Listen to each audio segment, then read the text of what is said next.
Chapter 1: The Streets That Don't Forget.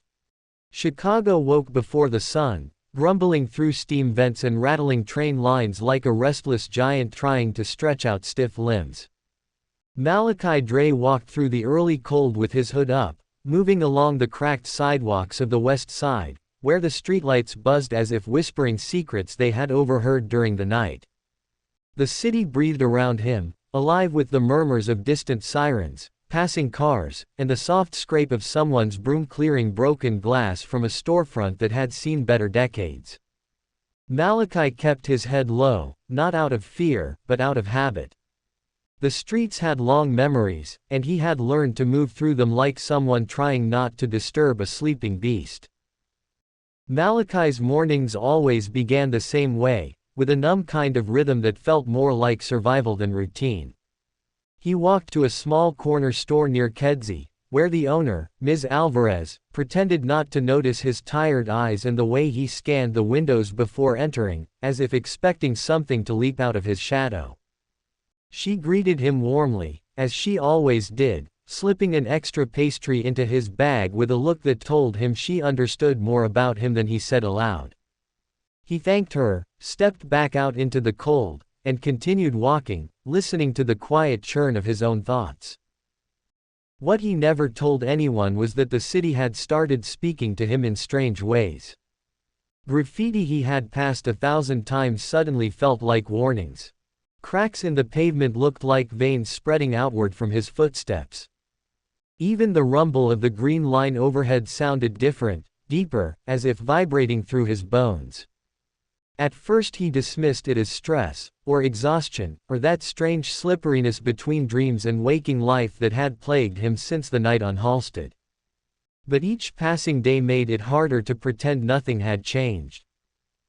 As he made his way toward Garfield Park, Malachi felt an old heaviness settle in his chest, the kind that came from memories he tried not to revisit. This park had been his childhood refuge once, a place where he and other kids would chase each other through the field while pretending they were faster than the trains and braver than the world. Years later it became the place where he would sit alone after arguments at home, staring at the trees and wishing he could understand why people kept leaving, or why he kept expecting them to stay. Now, as he crossed the familiar stretch of grass, the wind brushed against him with a cold so sharp it almost felt intentional, as though the air itself remembered who he used to be and had come to remind him. On a bench near the edge of the field sat an old man in a heavy coat, feeding crumbs to a flock of pigeons that scattered every time a car backfired. Malachi had seen him many times before, but today the man's eyes followed him more closely than usual. As Malachi approached, the old man paused, wiped his hands on his coat, and spoke in a quiet voice that felt too steady for a stranger. "You been sleeping near the water again," he said. Malachi froze, unsure how to respond. The man tilted his head and nodded toward the lake, miles away, as if he could feel it in his bones. "Careful with places that carry echoes," he added, then looked away as though the conversation had never happened. Uneasy, Malachi continued walking, telling himself the man was just rambling, yet unable to ignore the chill that spread through him. He tried to dismiss it, but as he left the park, something on the ground caught his eye.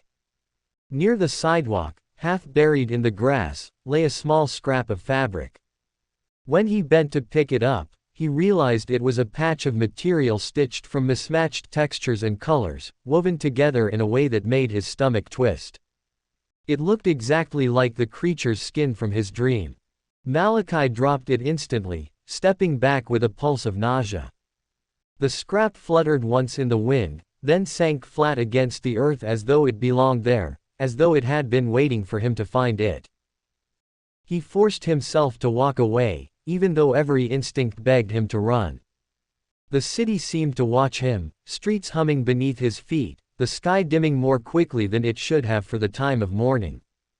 He made his way toward the lakefront, compelled by something he couldn't name, something that felt like a hand pressing gently between his shoulder blades. He knew he should go home, or at least call someone, though he was not sure who he would call. Instead he followed the pull through the waking city, listening to the quiet chorus of breathless alleys and wind-whispered warnings. By the time he reached the shore, the lake was restless, churning softly under the pale sky. The water lapped against the rocks in a rhythm that reminded him of something breathing just beneath the surface. Malachi stood still, staring out over the water as the wind whipped across his face. Something was different today.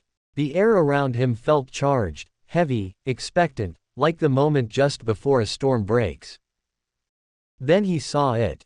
Far out on the water, a ripple moved against the current, slow and deliberate, leaving a trail too wide for any fish.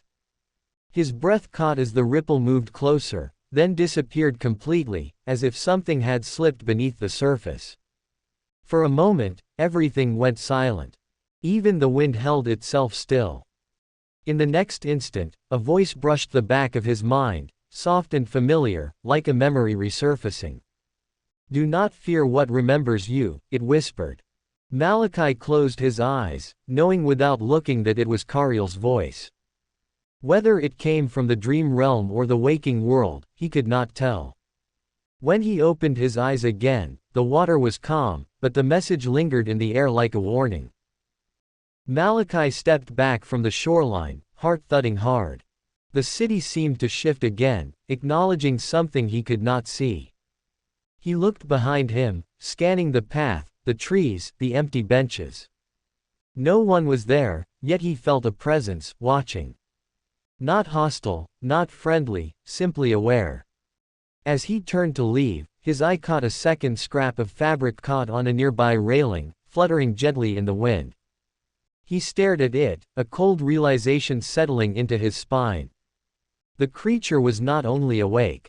It was closer than he had believed. And for the first time, Chicago felt like it was holding its breath just for him.